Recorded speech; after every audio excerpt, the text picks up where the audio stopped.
En France, 2 communes sur 3 n'ont plus aucun commerce alimentaire.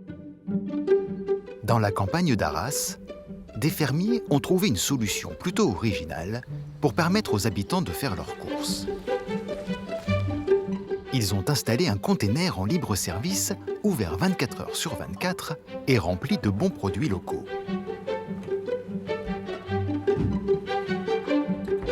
Jacques Leroy, le garagiste du village, est un fidèle client.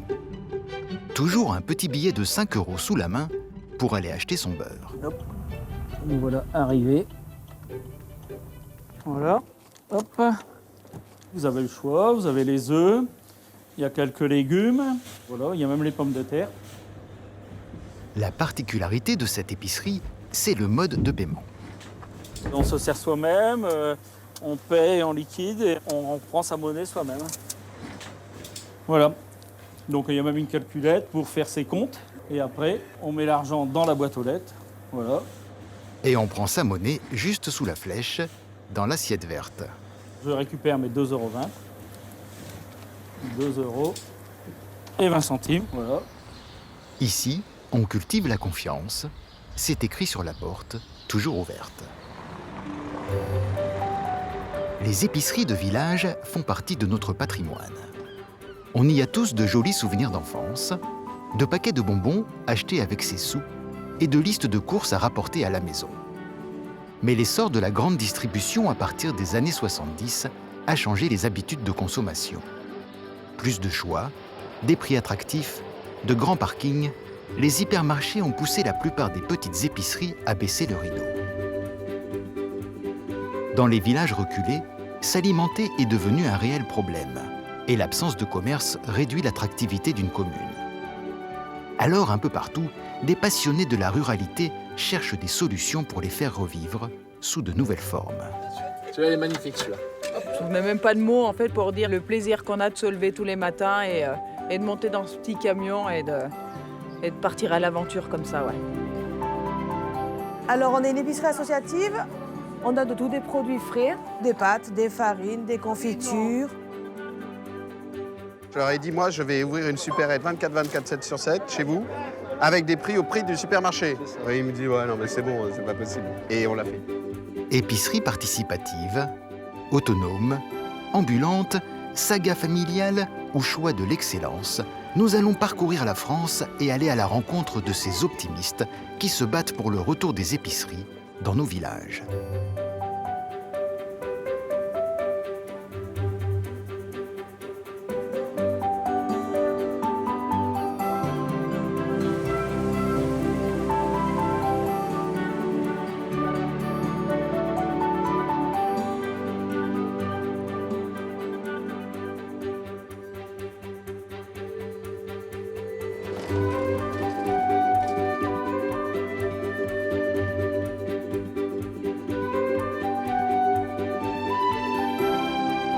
Ça va être du tonnerre, ça. Hein.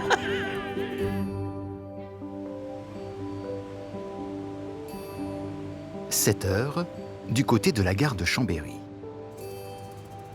Le mercredi est la plus grosse journée de la semaine pour Francine et Fabien, qui parcourent les hameaux de montagne avec leur épicerie itinérante, la Vagabonde. Salut les jeunes. Salut. Ça va? Ça va? Eh ben, vous êtes encore en retard. Faut changer. On démarre la journée avec le passage chez le boulanger, ouais. Avec pizza et tout, les croissants, il faut tout que ce soit frais pour que ce soit meilleur, ouais. Ce matin, il va y avoir peut-être une dizaine d'arrêts. Et puis, ouais, dans la journée, peut-être une vingtaine, ouais. Ouais, là, ça pousse. Donc, faut essayer de rester un peu dans les temps. Et là, c'est parti, ouais.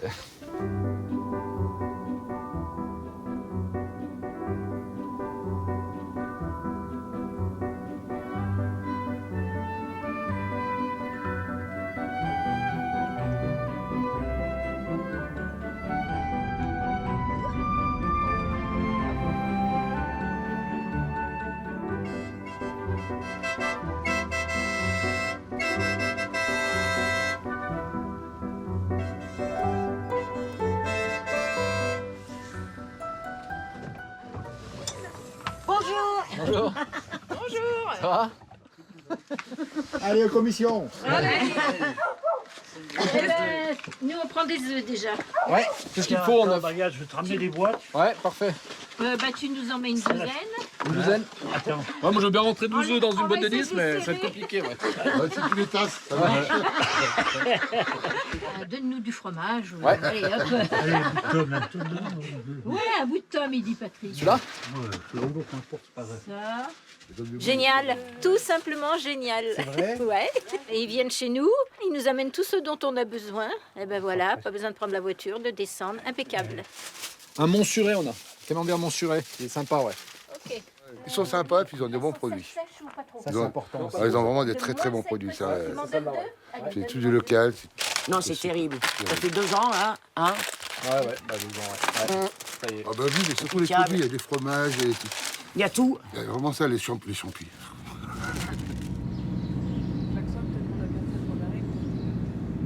Je travaillais pour la ville de Chambéry, dans la petite enfance. Et moi, agent SNCF, ouais. Et donc, voilà, on s'est dit oui. Après, voilà, c'était un risque à prendre. Hein. C'est sûr que on s'est dit, ben, on va tenter cette histoire. Mais on voulait voilà, remettre du sens vraiment aussi dans nos vies. Ouais. C'est ce qui a fait aussi qu'on a tenté l'aventure. Les gens nous ont dit, bah, quand même, vous avez des bonnes places. Voilà, c'était un peu... ils ont été un petit peu étonnés de la démarche. Et puis, bah, aujourd'hui, ils sont contents pour nous, ouais.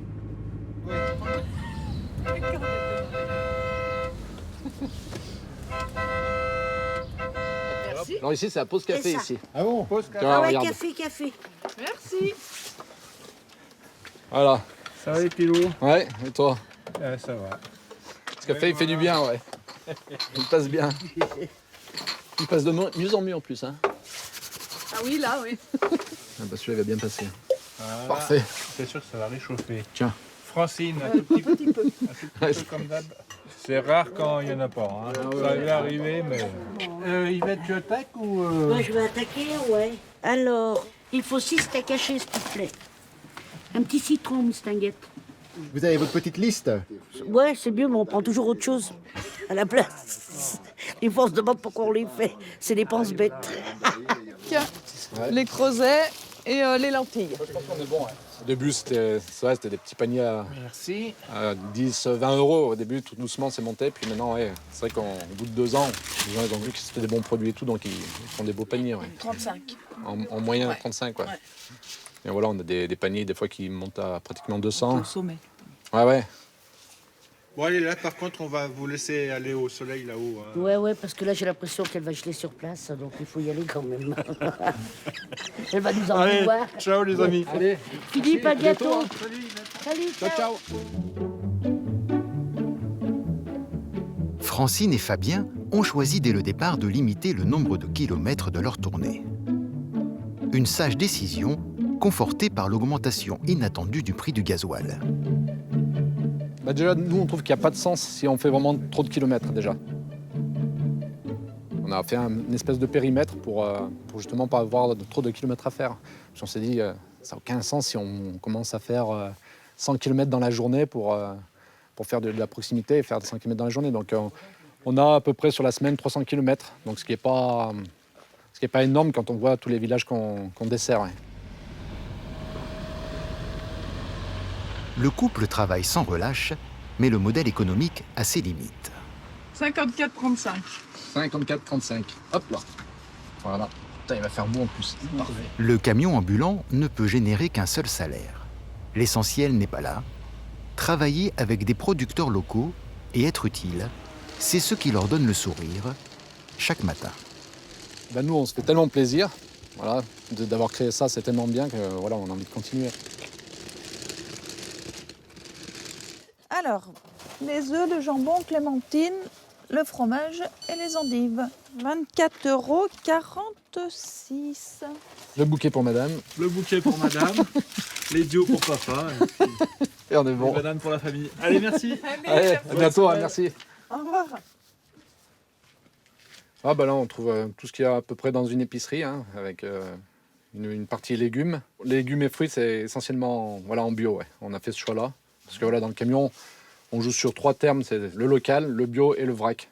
Mais un produit peut avoir les 3 appellations comme il peut y en avoir qu'une. Parce que dans le local, il y a des belles choses qui se font et c'est pas forcément estampillé bio. Voilà. Après, on a vinaigre, on a des soupes. Après, on a tout ce qui est tisane. Ils vont cueillir un peu les herbes sur les massifs du coin, puis ils font des tisanes bio. Et après, on a une partie vrac, une partie fromage. Et après, là, il y a du miel, des noix là-haut. Donc, il y a vraiment un peu de tout. Ouais. Après, il y a des yaourts qu'on fait avec la ferme du Chêne dans les Bauges. Et il y a des faisselles aussi avec le lycée agricole de Renac à la mode Servolex.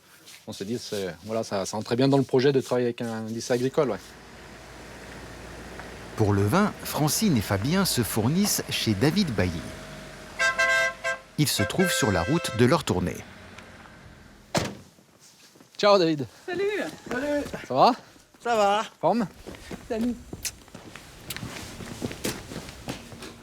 Et moi, c'est Parfait. parti. Le trésor. Le trésor. Ah bah nous, c'était les circuits courts au maximum. Hein.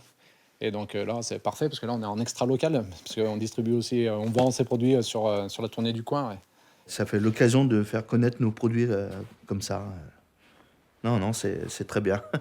Donc en fait, il faut venir de Chambéry pour vendre le vin local aux voisins. Voilà, c'est ça. David est aussi éleveur.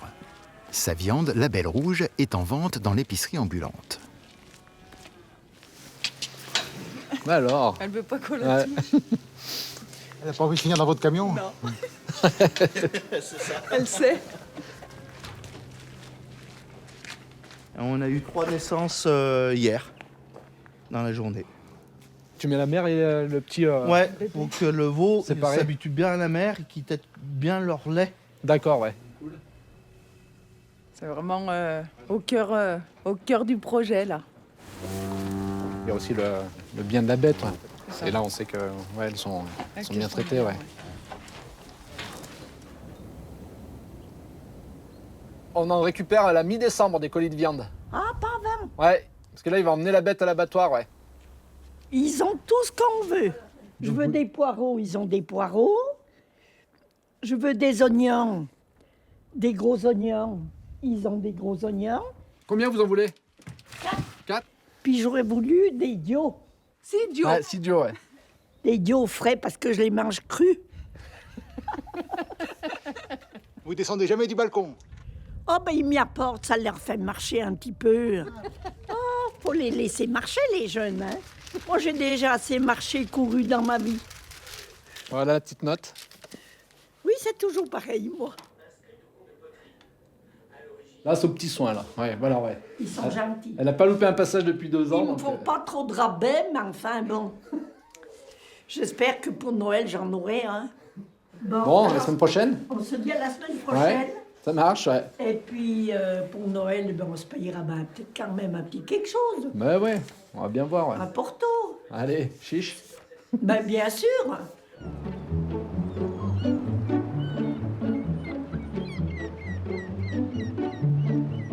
Saint-Valahougue, en Normandie, 1800 habitants. Dans la rue principale, il y avait autrefois une quinzaine d'épiceries. Toutes ont disparu avec l'essor de la grande distribution. Toutes, sauf une, qui résiste avec panache aux épreuves du temps depuis 1889. Au volant de sa 403 break, Paul n'est pas peu fier. C'est toujours sympa. Mais bon, ça fait partie de la tradition du magasin d'avoir des vieux véhicules. Bon, c'est une vieille voiture française, ça correspond pas trop mal à l'image du magasin. Dans la famille, on est épicier depuis 5 générations.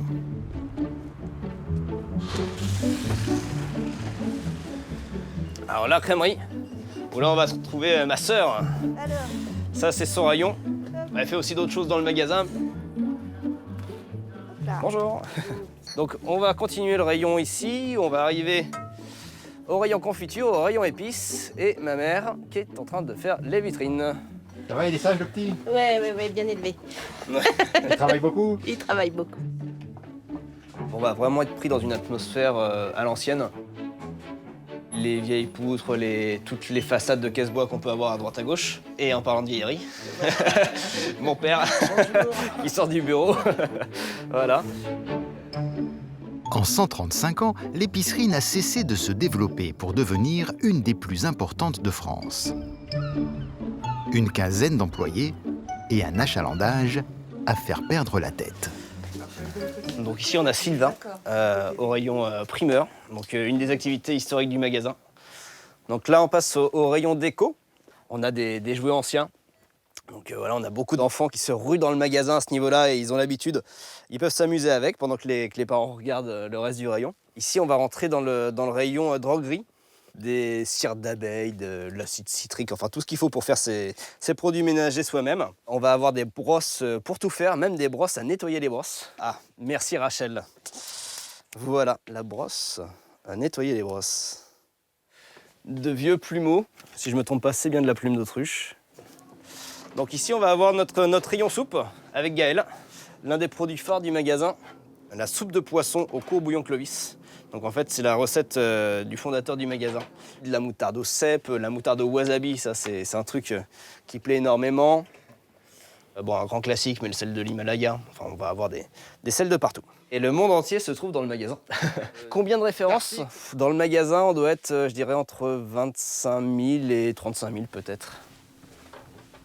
On s'accroche à une valeur, un terme qu'on utilisait au début du siècle, le terme d'épicerie fine et comestible. C'était vraiment une épicerie généraliste où on pouvait acheter les produits ménagers, où on pouvait acheter de la moutarde au vrac, où on pouvait vraiment tout acheter dans un seul commerce en fait. Ouais.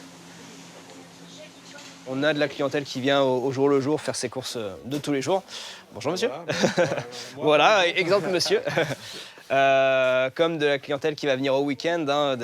Il y a beaucoup de maisons secondaires dans la région, donc une clientèle qui vient de Paris, une clientèle qui vient de Caen, beaucoup d'étrangers aussi qui viennent découvrir le magasin pour la curiosité. Il y a tellement de choses, c'est incroyable. Enfin, on a les yeux qui regardent partout. C'est un enchantement de se balader et de trouver tellement de choses qu'on ne trouve jamais ailleurs, en fait.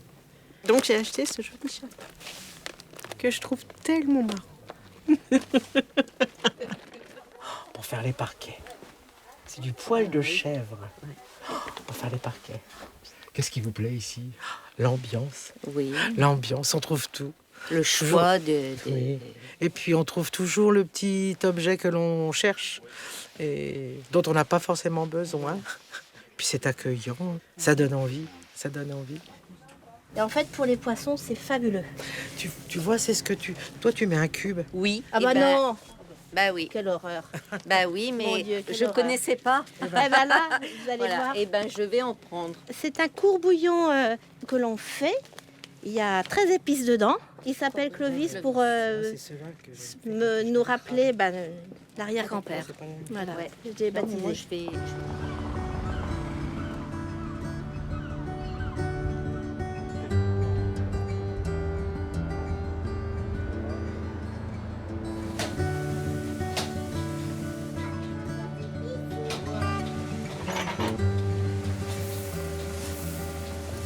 Alors, on va aller regarder les vieilles photos avec Naël. Attention. Alors, on va les poser là parce qu'elles sont lourdes. Hop. Tu m'aides? Oui. La destinée de l'épicerie est précieusement conservée dans ces malles. Les trésors. Des centaines de photos qui racontent le courage et la persévérance de cette famille normande. Ça, c'est super cool. Ça, c'est quand les... Là, c'est Clovis. Ah oui, je le vois. Ouais, là. c'est le premier qui a fait le magasin. D'accord. Papy Albert, c'est le papa de Papy Maurice. Et là, on voit... Papy Maurice, juste ici. Ouais, Papy Maurice. La boutique ne représentait que les 3 vitrines du milieu de la boutique actuelle. Et au fur et à mesure des générations, on a grignoté d'un côté et de l'autre. Il y en a des histoires dans le magasin à raconter. Oui. Ah ouais. On a sorti toutes les photos. Non. Alors, as-tu vu papa? Oui, il est là, papa. Et avec Tata. Et ça, c'est Tata. Ouais. Dans les années 80, il y a eu quand même des grandes surfaces qui sont arrivées, qui ont changé complètement la structure de l'économie française. Et on a résisté, et on est toujours là. J'ai vu ma maman pleurer tous les soirs parce que les gens ne venaient pas, et Madame Attel, elle n'est pas là, et Monsieur Attel, on ne l'a pas vu. Très, très, très, très dur, très dur. Et qu'est-ce qui a fait que la quinzaine d'épiceries dans la rue a fermé et que la vôtre, elle a continué? Parce qu'on a envoyé du pâté, on s'est accroché. On s'est accroché. Mon papa a fait l'effort pendant plus de 20 ans d'aller tous les 2 jours à Caen acheter ses fruits et légumes. Il partait à 2h du mat pour acheter ses fruits et légumes. Il arrivait et il montait aussitôt le rayon. Hein. Il a mangé sa santé. Mais il fallait y aller. C'est ça. Proposer des produits de qualité à des prix accessibles, c'est comme cela que l'épicerie a réussi à tenir et à se développer. On ne pourrait pas prétendre la grandeur du magasin si on n'avait pas des prix attractifs. Les gens ne se trompent pas. Ils vont faire pas mal de kilomètres pour venir nous voir. Si ce n'était pas attractif, ils ne viendraient pas nous voir. Hein. À partir des années 90, une idée fait entrer l'épicerie dans la cour des grandes maisons. Créer des étiquettes personnalisées. Pratiquement tous les produits présents dans le magasin sont estampillés au nom de la famille. C'est vraiment une marque qui est déposée et c'est une marque de sélection. Et donc il y a beaucoup de clients qui connaissent notre manière de sélectionner les produits, qui savent qu'on atteste vraiment de la qualité. Après voilà, on cherche vraiment à retrouver le goût qui nous plaît en fait. Ouais. Voilà. On a une façon de voir l'épicerie, de sélectionner, de connaître ce métier. On est vraiment épicier, on n'est pas distributeur. Voilà. On a reçu plein de nouveautés, avez-vous vu? À manger tout de suite? Oui. Bien fait? Oui. Ouais, vous allez vous régaler là. Moi, j'en doute pas. Impeccable, merci. Bonne journée, au revoir. Là, c'est que du pinot noir, 24 mois de fût. Voilà. Merci des bons conseils. Bonne journée et bonne dégustation.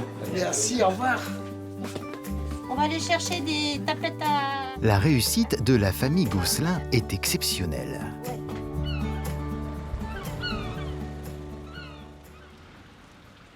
Maintenir une épicerie dans un village est de plus en plus difficile. Concurrence des grandes surfaces, pression des centrales d'achat, gestion des stocks et des denrées périssables, marge très faible, la plupart des épiciers baissent le rideau. Comme à Vienne-le-Château, dans la Marne. Un charmant village de 550 habitants. Le maire, M. Schneider, avait tout fait pour que l'épicerie au petit marché soit viable économiquement.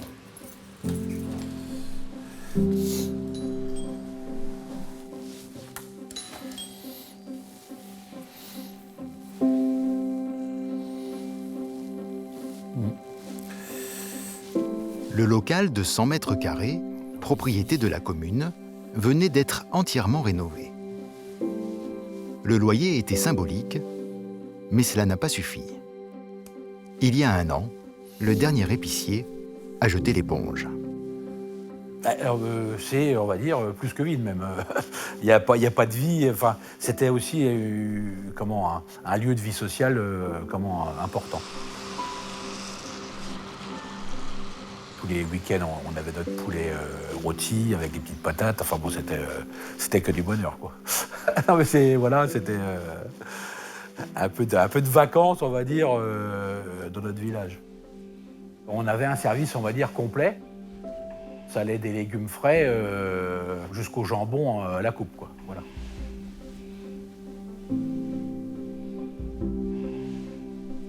On avait un beau truc, hein, et moi j'ai un peu de nostalgie d'ailleurs.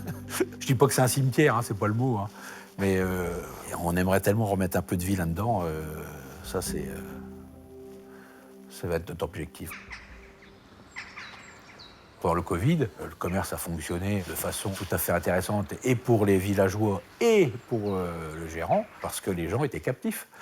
Voilà, donc une fois qu'on on retrouve sa liberté, eh bien on reprend les habitudes, on va dire, de grande consommation, quoi, enfin de consommation sur les grandes surfaces. Avec mon prédécesseur, donc ça doit faire 20 ans, à peu près qu'on se bat pour conserver des services ici dans le village. Aussi que les gens comprennent que on compte sur eux aussi pour que ça fonctionne. Voilà, il faut aussi un minimum de débit dans les petits commerces pour que ça tourne. Si vous travaillez comme un dératé jour et nuit et puis que vous sortez un salaire même pas équivalent au SMIC, et à un moment vous vous dites bon sang, à quoi ça sert, hein, à quoi ça sert. Mais bon, on va trouver d'autres solutions. Il faut absolument qu'on en trouve d'ailleurs. Voilà. Et si une des solutions était le libre-service? Clé, en Charente, est un joli village de 1000 habitants, entouré de vignes, connu surtout pour son église romane, classée aux monuments historiques. Mais depuis un an, Clé est sous les feux de la rampe grâce à ce mobil-home habillé de bois. Une épicerie 100% autonome, ouverte 24 heures sur 24, dans laquelle on entre avec un QR code. Voilà. Et la porte s'ouvre. On n'a plus qu'à rentrer. Christine vient y faire son plein de courses une fois par semaine. C'est très pratique, on trouve tout ce qu'on veut. C'est vraiment l'idéal. On achète vraiment que ce qu'on a de besoin. On ne fait pas comme dans les grandes surfaces où on tourne et on achète des choses auxquelles pas nécessaires. Et le fait qu'il n'y ait personne, ça vous dérange pas? Ah non. Personne à l'intérieur, pas de vigile, pas d'employé pour la caisse. Ici, on fait tout seul. Alors maintenant, on présente notre carte. Voilà. Et après, on scanne nos produits. On fait caissière. Vous voyez, la viande, c'est très bien. C'est emballé, c'est par deux. 36,62. Donc là, on fait passer au paiement. Oui, c'est bien correct pour tout ce que vous avez acheté. Ah ben, plus que correct, oui. 36 €, je serais allée en grande surface. J'en aurais eu pour 100 € parce que j'aurais pris des choses que pas spécialement nécessaires, quoi. Franchement, c'est au top du top.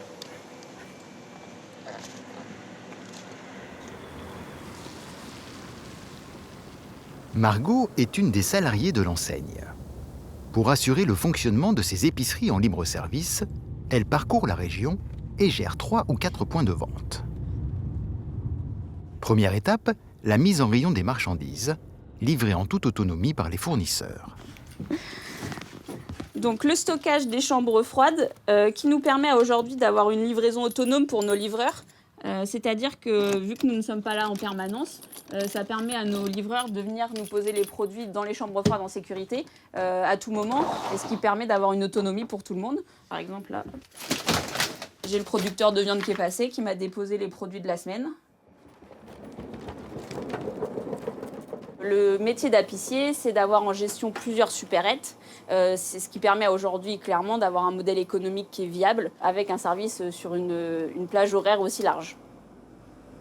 L'enseigne a un partenariat avec un grand distributeur pour la plupart des produits et un programme avec des producteurs locaux pour les œufs, les légumes ou la viande par exemple. Vous êtes donc totalement libre dans la supérette, un supermarché classique. Vous allez trouver tous les univers, de l'épicerie sucrée, des produits locaux, des fruits et des légumes, du snacking. Et l'idée, c'est que vous avez 700 références de produits qu'on vous propose aujourd'hui avec des tarifs supermarché. C'est vraiment ça qui est important pour nous. Vous proposez un service de proximité avec des tarifs cohérents et surtout une liberté d'utilisation. Tout ça sous l'œil des caméras, donc intérieur-extérieur. Donc les gens savent qu'ils sont filmés. Pour rentrer, il faut qu'ils s'identifient. Donc déjà, on a une trace des personnes qui rentrent. Deuxième chose, je pense qu'il y a le bon sens de se dire on apporte un service à la commune et s'ils veulent qu'il perdure, il faut en prendre soin. Donc il n'y a pas beaucoup de vols. Non, honnêtement, on ne peut pas dire qu'on a de problème de ce côté-là. Et puis je pense que ça dissuade un petit peu aussi quand même. Sous tous les angles, on nous observe. De jour comme de nuit, l'épicerie autonome a changé la vie des habitants de Clé. Là, c'est l'apéro. Oui, c'est l'heure de l'apéro, oui, c'est ça, le vendredi soir. Tout ce qu'il faut pour manger au dernier moment, même si on n'a pas prévu, il y a tout ce qu'il faut ici.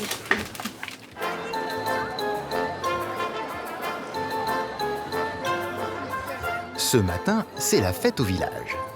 Cela fait tout juste 1 an que l'épicerie est ouverte, la toute première du genre.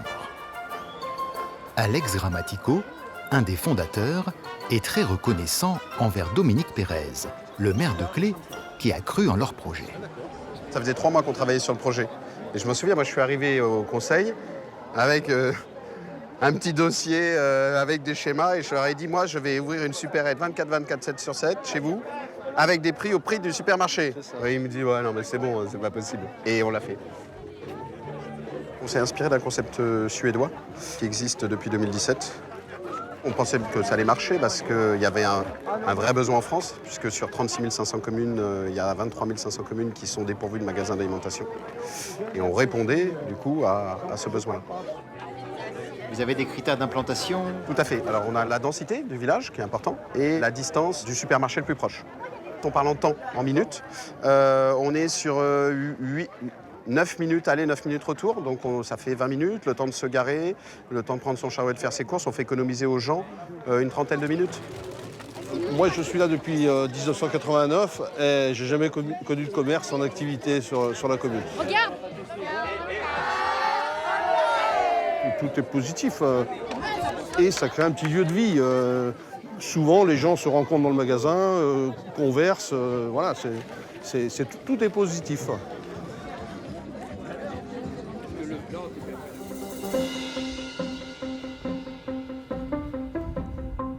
Dimanche matin, il fait moins 2 degrés à Saint-Privat-du-Dragon, en Haute-Loire. Le dernier commerce a fermé ses portes il y a 45 ans. C'est pas très chaud ce matin. Mais depuis quelques mois, On aura un peu de monde. le village de 162 habitants reprend vie. Allez, ouverture des portes. Une poignée de bénévoles a décidé d'ouvrir une épicerie participative. William, qu'est-ce qu'il te fallait du coup? Je vais me prendre des croissants et puis je vais me prendre 2 pains au chocolat. Allez, je te et laisse... 3 croissants. Je suis un des premiers clients le dimanche matin. C'est le bonheur? C'est la bonne heure. Ouais. 5 viennoiseries. Et là, je peux prendre un pâté de campagne. Je t'en mets un? Ouais, mais moi non, tiens. 5,50? Tu vas mettre avec le pâté. 7 € le pâté. Une épicerie participative, ce n'est pas tout à fait un commerce, même si cela y ressemble. Parfait, William. C'est une association animée par des bénévoles. À mardi? Le local est mis à disposition par la mairie. Il n'y a pas de salaire à payer ni de charges à honorer, ce qui permet de vendre les produits à prix coûtant. Pour avoir le droit d'y faire ses courses, il faut payer une cotisation annuelle de 3 € et dans l'idéal, donner un peu de son temps. Je suis retraitée agricole. Je suis la doyenne de l'équipe. Je suis fille d'agriculteur et je suis salariée agricole le reste de mon temps. Toute ma vie, j'étais fleuriste. Rien à voir, mais j'ai l'habitude de recevoir des gens, de les accueillir. Ça ne me gêne pas du tout. Voilà. Alors, on est une épicerie associative. On a du pain frais, des viennoiseries en libre service et plein de produits de conserve, principalement en bio et en conventionnel. On travaille avec des producteurs locaux au même prix que chez le producteur. C'est ça qui est important. C'est ce qu'elle m'a dit, oui. Voilà, donc on a de tout, des pâtes, des farines, des confitures, des sirops. On a de tout, des produits frais. On a quelques yaourts. Voilà, on vous laisse regarder, choisir. On va prendre de la salada. Tu marques, maman, 5 € de pâtes, s'il te plaît. Une confiture sorcière. Oui, c'est quoi? Citrouille, pomme, citron et vanille. Bah, écoutez, c'est surprenant. Et puis en plus, bon, ce sont que des bénévoles. Et 10,40, monsieur. Et ça me touche beaucoup parce que moi, je fais beaucoup de bénévolat aussi. Merci beaucoup. Merci à vous d'être venus. Merci pour votre accueil. Bon dimanche. Merci à vous. Le premier commerce est à 7 km. Depuis que l'épicerie participative est ouverte, le quotidien est un peu plus facile. Ça dépanne bien et puis quand j'ai commencé à m'inscrire ici, c'était un peu en pensant pour l'hiver, bon, le jour où les routes sont un peu trop mauvaises. Bon, moi j'habite à 1,5 km, je peux, dans le pire des cas, même venir à pied, quoi, hein, voilà. Et pour créer du lien, les bénévoles ont eu l'idée de proposer des petits déjeuners. Un rendez-vous devenu incontournable. Voilà. Bonjour, monsieur. Bonjour. Alors, je suis la mère, moi, de la commune. Moi, je suis contente. Je suis même au-delà de contente. Et voilà, ça c'est pas Merci, normal. Isabelle. C'est incroyable, quoi. C'est incroyable parce que là, vraiment, on revoit venir au petit déjeuner des gens qui, il y a 35 ans, 40 ans, venaient justement au dernier commerce. C'est un lien social incroyable qui a été créé. Et ça a redonné du peps aux habitants. J'aime bien, c'est chouette, ça fait plaisir. Salut. Voilà. C'est important, cette épicerie pour nous. C'est un projet qui est très intéressant parce que c'est un projet dans le lien surtout et qu'on peut croiser des gens qu'on ne voit pas forcément. Donc c'est un bon moment. Je vais commander une petite. Ce modèle d'épicerie participative est en train de se développer dans toute la France. Déjà 150 villages en ont ouvert une cinquantaine d'autres pourraient suivre dans le cours de l'année. Un mouvement citoyen porté par l'association Bouge ton coq qui œuvre à la revitalisation des zones rurales. Aurillac, en Corrèze, 220 habitants.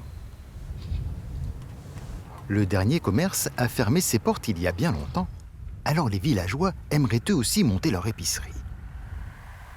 Pour les aider, ils peuvent compter sur Aymar, un des membres de Bouge ton coq. C'est un joli pays par ici. Vous êtes souvent sur la route? Ouais, assez souvent, ouais. 6 mois par an, quasiment. Le colporteur de nouvelles idées. Alors, pour l'instant, c'est toujours la même idée qu'on essaye de colporter partout parce qu'on l'a trouvée excellente, cette idée d'épicerie participative. Mais ouais, ça implique forcément d'aller voir les gens, en fait. C'est quand même le meilleur moyen de faire passer les idées. En moyenne, dans un village en France, on a 12 km d'un commerce généraliste, souvent d'une grande surface. Et donc, quand on n'est pas compétitif sur les prix, c'est difficile de garder sa clientèle, quoi. Et donc, on a essayé de trouver une solution de commerce qui soit adaptable dans tous les villages. Et on est tombé sur cette idée d'épicerie participative qui nous a semblé être la bonne solution, puisque c'est une solution de commerce qui s'affranchit de logiques de rentabilité économique. Et donc, qu'on peut mettre dans n'importe quel petit village, y compris comme ici à Aurillac où il y a 220 habitants, mais on a aussi des épiceries participatives dans des villages qui ont 70 habitants. Et donc c'est pour ça qu'on aime beaucoup ce modèle d'épicerie participative. Ce soir, Madame le maire a organisé avec les habitants une réunion publique. Près d'un quart du village s'est déplacé. Je pense qu'on peut être fier parce que vous êtes nombreux dans la salle. Et ce qui prouve qu'il y a forcément, je pense, un besoin. Et si on est suffisamment nombreux, on peut y arriver. Le sens de Bouge ton coq, c'est d'apporter des projets qui reposent sur l'engagement citoyen. C'est-à-dire que ça nous intéresse pas beaucoup d'amener un conteneur avec une épicerie tout automatisée. Nous, ce qu'on veut, c'est vous donner les moyens de mettre en place des projets qui vous ressemblent. En fait, une épicerie participative, vous supprimez d'une part le salaire, d'autre part le loyer. Et donc les deux principales charges qui pèsent sur un commerce, si vous n'avez pas de charge, vous n'avez pas besoin de dégager de marge. Et donc les produits sont revendus dans l'épicerie au prix auquel ils ont été achetés. La contrepartie, c'est que les habitants doivent mettre la main à la pâte. Il faut donner 2 heures de son temps par mois. Pour être client, il faut être adhérent. C'est sine qua non. Les interrogations sont nombreuses. Mais comment ça va se passer? Bon, si je suis intéressé par l'informatique, par exemple, on va prendre rendez-vous avec vous. Les produits restent propriété du producteur ou c'est l'association qui achète les produits à l'avance? Des questions très pertinentes, des réponses rassurantes, et on fait la queue pour s'inscrire sur la liste des volontaires. Je suis très intéressé, je lui passerai certainement plus de 2 heures par mois. Moi, j'ai bon espoir, oui, toujours. Hein. Quand il y a une volonté, il y a un chemin. Donc, normalement, on devrait y arriver. J'espère, en tout cas.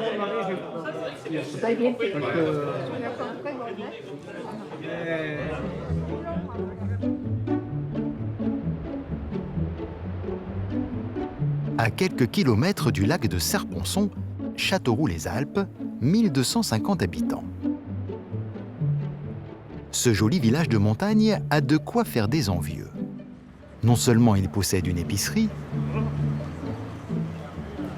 mais elle vient en plus de remporter le titre de meilleure épicerie fine de France. À sa tête, Delphine, 24 ans. Vous êtes au courant qu'elle vient d'être élue meilleure épicière de France? Oui, bien sûr, on suit ça de près, évidemment. Et c'est bien mérité d'ailleurs. Quand on rentre ici, on n'arrête pas d'être tenté. Il y a tellement de bonnes choses. Je veux bien du lard nature, s'il te plaît. Ça fait quelques années maintenant qu'on vient et vraiment, c'est le bonheur. Franchement, c'est le bonheur de faire ses courses ici. Il y a le fromage blanc, mais pas que, les fromages aussi, les fromages locaux, les charcuteries qui sont excellentes, les plateaux de raclette qui sont à tomber, les plateaux apéros qui sont très bons, très bien présentés. À chaque fois qu'on en apporte et que des amis viennent nous voir, ils se disent « mais vous avez une chance incroyable ». Donc on en profite. Delphine, originaire du village, n'avait que 20 ans lorsqu'elle a repris l'épicerie de sa tante après des études de commerce. Je savais que j'allais avoir un accompagnement de ma tante parce que, en fait, sortie d'école, c'est bien beau, on a la théorie mais on n'a pas la pratique. Elle m'a aidé une saison d'été à mes côtés, on l'a fait ensemble. Et puis c'était à moi de mettre ma touche. Ici, c'est tout local, donc on retrouve plusieurs producteurs. En l'occurrence, le producteur le plus médaillé qu'on a dans le magasin, le ketchup du Kera. C'est un ketchup local à base de cynorhodon. Ça, c'est une pâte à tartiner aussi qui a eu un prix cette année. C'est des producteurs de noisettes, donc comment vous dire que le goût de la noisette y est. Ça, c'est le petit côté épicerie fine aussi. On va avoir des petits assemblages pour faire les soupes. On va avoir l'ail noir qui est très tendance en ce moment. Voilà, les fruits et légumes, c'est tout le frais. Des produits qui viennent autant d'Italie que de France. La qualité italienne est juste incroyable. Vous pouvez le voir aux clémentines. Et après, on a la coupe fromage charcuterie, une des plus grosses ventes, donc quotidienne pour le coup, parce qu'on ne travaille que sur du frais. Je dirais qu'en fait, à chaque fois, moi, je découvre des nouvelles saveurs. Je me remémore le goût des tomates, je me remémore le goût du saucisson. Et en fait, je suis incapable maintenant d'aller acheter du fromage ailleurs que chez Delphine. Au printemps dernier, Delphine entend parler du concours de la meilleure épicerie de France. J'ai regardé les questions, puis je me suis dit, allez, je vais répondre aux questions pour m'entraîner. Et ils me demandaient des photos, du coup. J'ai dit, bon, de toute façon, une épicerie de village, le cliché des épiceries de montagne, ça marchera pas, donc j'ai pas de quoi m'inquiéter, on sera jamais sélectionné. Donc quelques semaines après, je reçois un mail qui disait comme quoi on était meilleure épicerie de France. Je me suis dit, c'est un spam. Ils ont volé les adresses.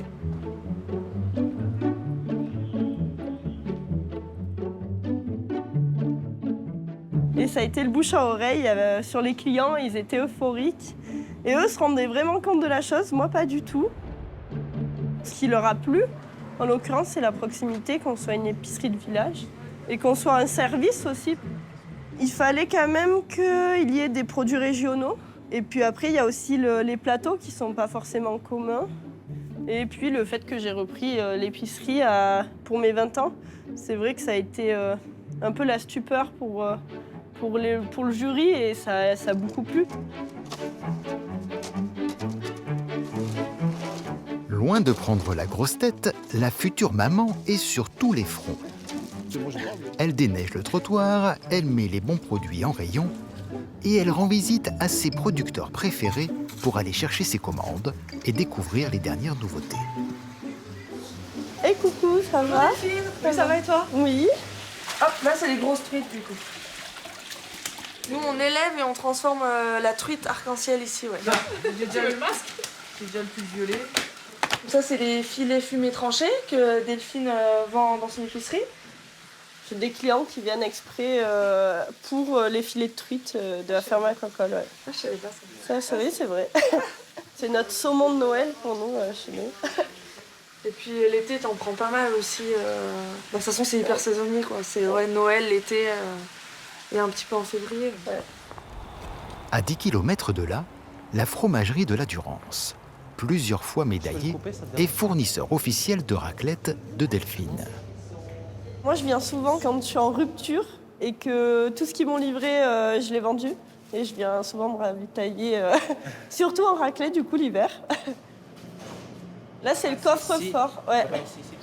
Alors, il n'y a pas beaucoup de raclette. On est...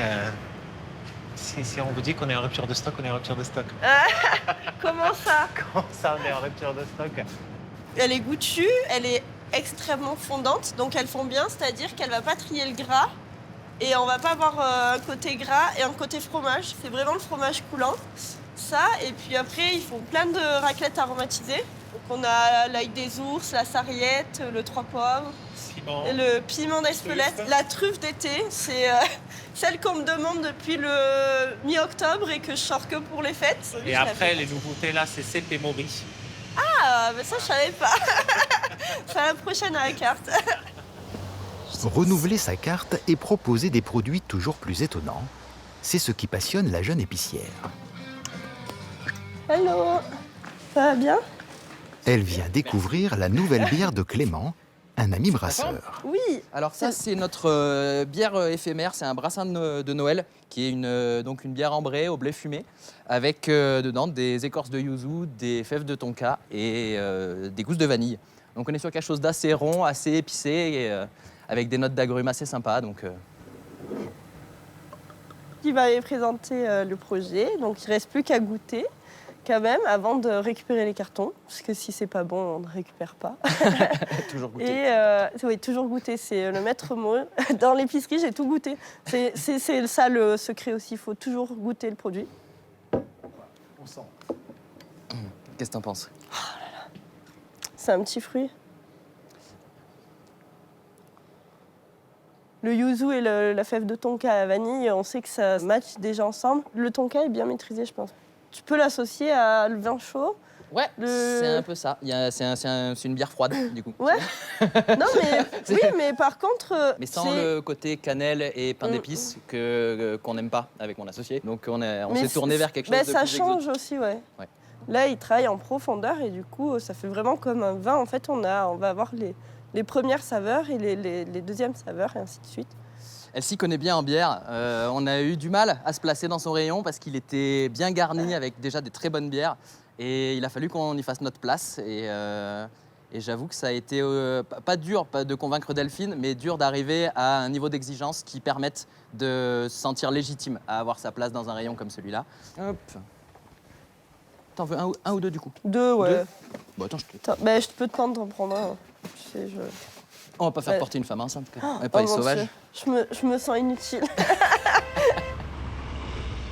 Du côté de Chambéry, les tournées continuent.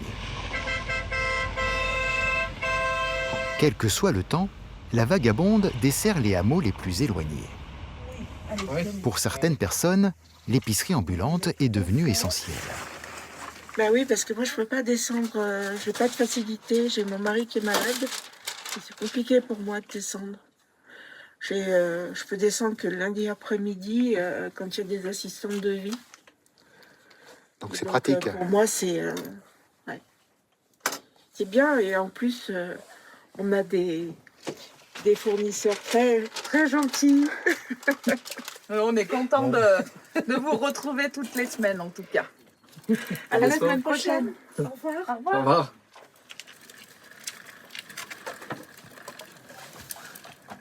Pour réussir leur changement de vie, Francine et Fabien ont pu compter sur deux organismes, France Active et Innoval.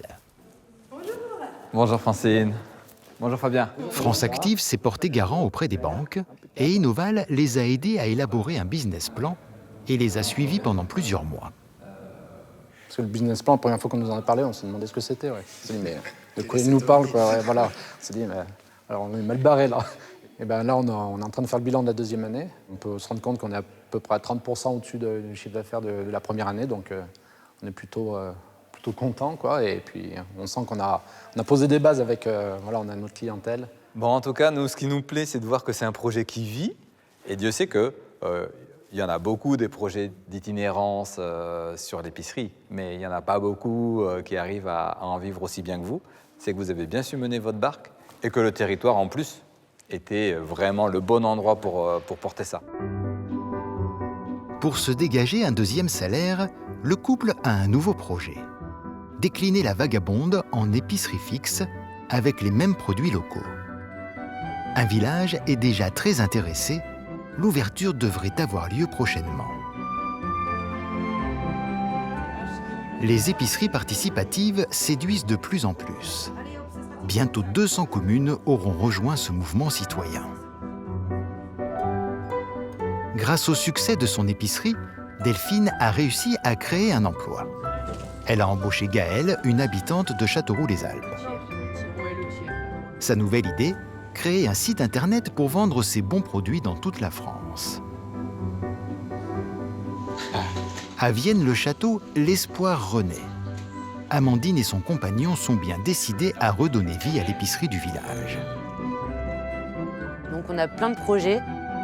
Ici, il y aurait de la petite restauration, une épicerie solidaire avec tous les producteurs locaux et des animations, des cinémas une fois par semaine et des ateliers culinaires pour les EHPAD. En un an, l'enseigne d'épicerie autonome a ouvert une trentaine de points de vente. Son ambition, devenir le leader de la distribution alimentaire dans le monde rural, avec plusieurs centaines d'épiceries partout en France. C'est tant pis, c'est pas grave. L'aventure de la famille Gosselin n'est pas prête de s'arrêter. On va aller travailler? Oui. Allez, c'est parti? Allez. Naël a déjà choisi son futur métier. Travailler avec Tata. Ça, c'est bien à la crèmerie. Ouais. Faites un gros plan sur les croque-ronces de Madame Bellieu. Ça, c'est pas mal. C'est vrai que c'est bien adapté pour la montagne. Je suis sûre qu'il fait meilleur ici qu'en bas. Le caméraman. Allez. Allez. Laquelle 5? Sur la télé ou comment? Oui. Ah bon. Voilà. Petit selfie avec le panneau. Avec le panneau. Eh oui. Allez, le panneau. Au revoir, madame. Au revoir, monsieur. Et merci pour le film.